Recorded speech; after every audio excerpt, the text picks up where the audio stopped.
Do you want to learn how to add real-time communication into your Power Apps? Well, Julia Casper is here on the Low Code Revolution to show us how it's done with Azure Functions, SignalR, and Power Apps Component Framework. Stay tuned.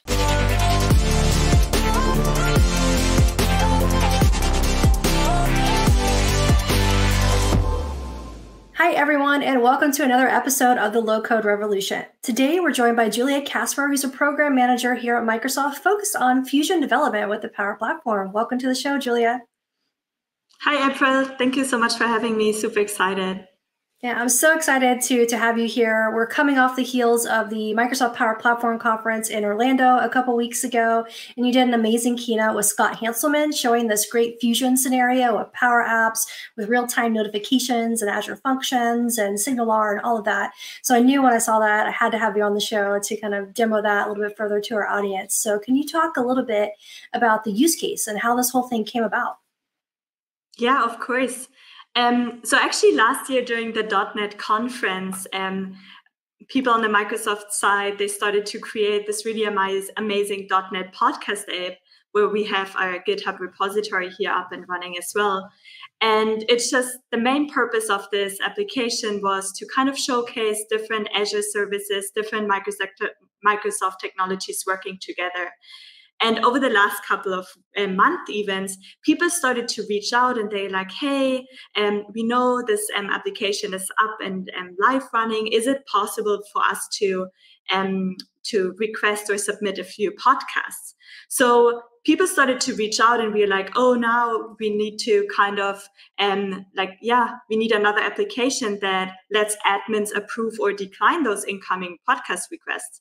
And this is where we thought the Microsoft Power Platform just is a perfect use case for this because it lets us easily spin up a front end for our admins, but at the same time also lets us use Power Automate to submit those podcasts into our SQL database. And before I'm going to jump into the Power Automate flow, just let me show you the Power App we created for this use case here. So as you can see, it's a very simple, it's a one-pager here, but again, it's a very powerful application as well, because you can see it's already hooked into our SQL database via a web API. So in this use case, the admin just kind of goes in, either accepts or declines any of the upcoming or any of the requests that came in. So actually a step before that, you might be asking, how can users submit new podcasts to this application? So for this, again, we used a very simple Microsoft Forms, which can be shared with any of the ones who reached out to us, who showed interest, and they can just then easily fill out the podcast title, a URL, and also select the category. So as soon as somebody hits the submit button here, this will then trigger our Power Automate flow on the other end. And as you can see here, we are getting our responses from the form that has been submitted, and we're getting the response details as well. We are then just simply, first of all, setting up a few variables. We need to compose our categories because it needs to be in a specific format for making our API call. And this is then where the magic happens, is where we are making our API call to the database. And if I go back over to my Power App, this is then the way how to submit the new feeds, and new feeds can be seen in this overview as well.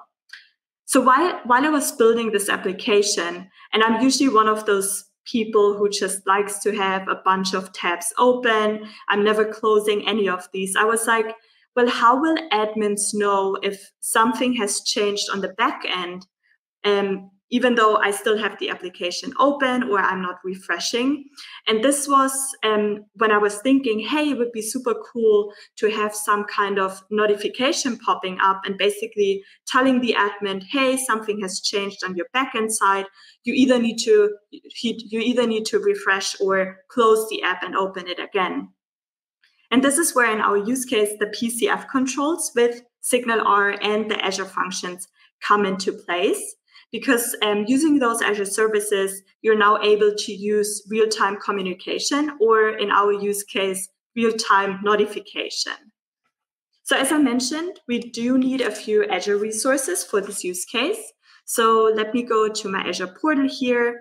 And here you can see I already have the resources up and running. So one is the SignalR service and the other one is the Azure function itself. You can see we have app insights and storage accounts also in here, which typically come with our Azure function. So for right now, we don't need to worry about them too much. So actually setting up a SignalR service hub here is very easy.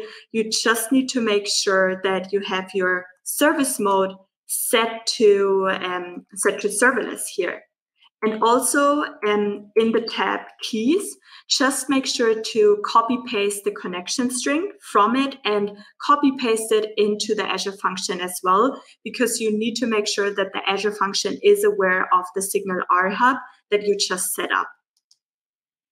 So now going back to my Azure function, you might be wondering, why do I even need an Azure function and how this all works from a flow perspective? First of all, we have to call our Azure function that will then basically turns around to our SignalR hub. And our SignalR hub is then the one pushing out all of the content to the connected services or to our connected clients. In our use case, we only have one Power App connected to our SignalR hub, but you can just connect multiple services or multiple clients to the SignalR hub as well. So I've seen use cases, for example, where we don't just have one admin app, for example, we might have multiples. So in this case, you will make sure that not just one client is connected to this one as well. And yeah, so how does this all work? Let me show you the Azure functions that I implemented here. So right now we have two Azure functions, and one is called Messages and the other one is called Negotiate. So how this works is when you first open up your Power App, this will open up the connection with the connection function we are seeing here. And once we have the connection set up, we are then able to make all of the messages, and this is then done via our Messages Azure function up here. And that's the one that is actually then sending out or receiving any of the incoming messages as well. So we talked a bunch about all of those Azure functions, different services, and you might be wondering, how do I actually get this into my Power App as well? And for this, we are using our PCF component. So I'm here in Visual Studio Code. Within Visual Studio Code, we have an extension for the Power Platform itself that lets you basically use the Power Platform PAC CLI to spin up, first of all, this PCF component and project. And as you can see, the main pieces within my PCF controller is the ones called control manifest input and the index file here as well. So within my control manifest, this is where I'm defining my different properties, which we are then able to see later on in my Power App here as well. And they are called SignalR Hub Connection URL, Message to Send, and Message Receive Text. And all of the logic for my PCF component is then implemented in my index file here. And I'm not going to talk too deeply about this. I'm just going to cover the important things here. So one is for sure our method called init here. And what init does is it initializes the component instance. So every time my Power App is opened up and it has this PCF component in it, that's where the connection is going to get created. And if I scroll down, here you can see this is what I'm using. This is what I'm using to actually make the connection and make my Power App be aware of my SignalR Hub as well. Another important method to call out is my update view here. If I zoom in here, because with update view, every time any value in the property pack coming within my PCF component is either changed or updated, this is when this method is then called. And again, as you can see, we will make an HTTP call, in our case, an Azure function call, and just update or send out messages to our SignalR hub here to just push out content as well. And based on this, we can configure whatever we want to do within our Power App here. So how do we now get our PCF component from Visual Studio Code into our Power Platform? Again, for this, we're using the PAC CLI. First of all, we have to create a solution and then import this solution into our Power Apps environment. So now I can go back over to my Power App. And first of all, I have to enable PCF components within this environment. But then as soon as I've done this, I can easily import this PCF control. Here you can see we have something called code component, and it already has something called PCF SignalR notification in here as well. So now that I can see this, I can easily just click and drop it into my Power App itself. And going back, looking at the screen, here you can see I've already done this.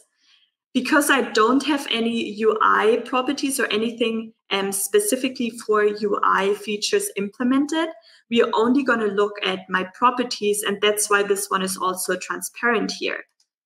We talked about the different properties, and now you can see we can find those three we have defined before in our PCF component in Power Apps as well.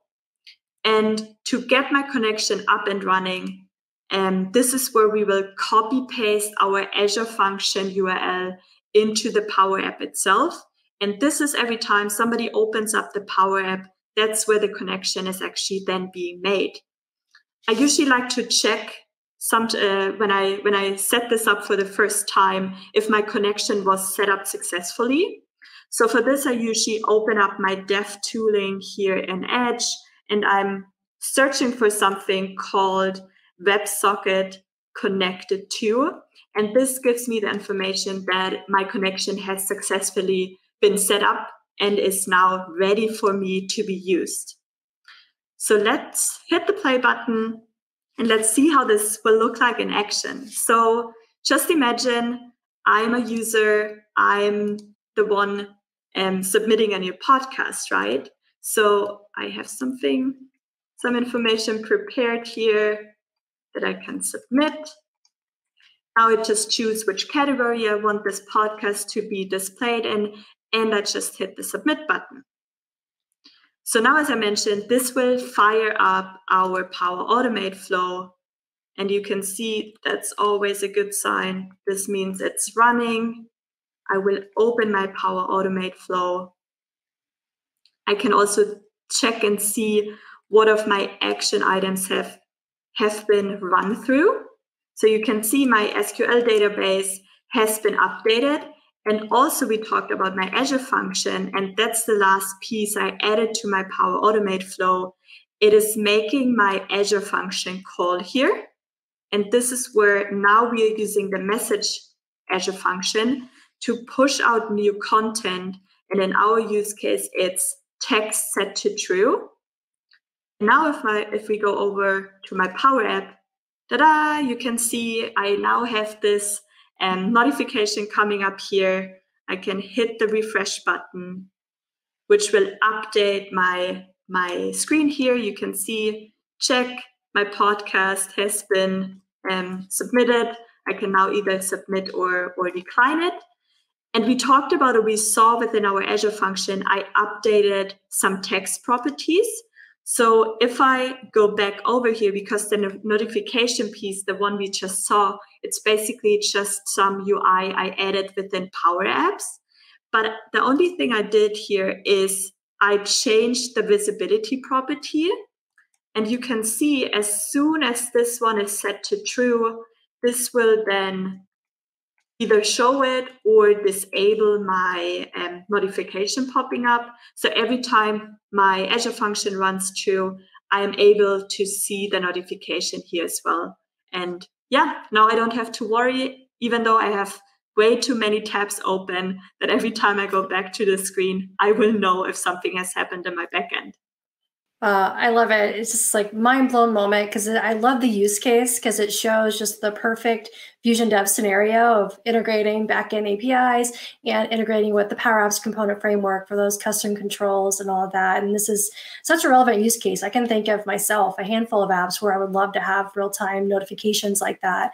And the Power Apps component framework is a perfect way to do this. So I love what you've shown. Is there any way for people, because I can't be the only one that wants to get my hands on this too and figure out how to do something like this in the PCF with SignalR, that we can have some documentation or maybe like have this available in the future to be able to use this kind of as a basis or a sample?